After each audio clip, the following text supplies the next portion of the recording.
మన భారతదేశంలో పురాతన ఆలయాలు ఎన్నో ఉన్నాయి. అందులో తమిళనాడులోని చిదంబర నటరాజస్వామి వారి దేవాలయం ఒకటి.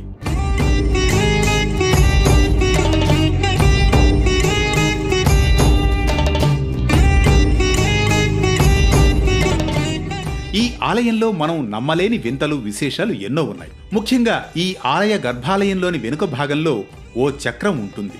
దానికి ముందు భాగంలో బంగారం బిల్వపత్రాలు వేలాడుతూ కనిపిస్తాయి. అయితే భక్తులకు కనబడకుండా ఓ తెరను అడ్డుగా ఉంచుతారు అక్కడి అర్చక స్వాములు. అయితే ప్రత్యేకమైన సందర్భాల్లో మాత్రం ఆ తెరను తీసేసి భక్తులకు చూపిస్తారు. ఈ ప్రదేశాన్నే శివోహం భవ అంటారు. శివం అంటే దైవం, అహం అంటే మనం, మన మనసు దైవంలో ఐక్యమయ్యే ప్రదేశమని అర్థం. ఏ రూపం లేకుండా అజ్ఞానాన్ని తొలగించుకుంటూ దైవ సన్నిధి అనుభూతి చెందడమే ఈ పుణ్యక్షేత్రం ప్రాశస్త్యమని, అదే చిదంబర రహస్యమని మన పురాణ పండితులు వివరిస్తారు.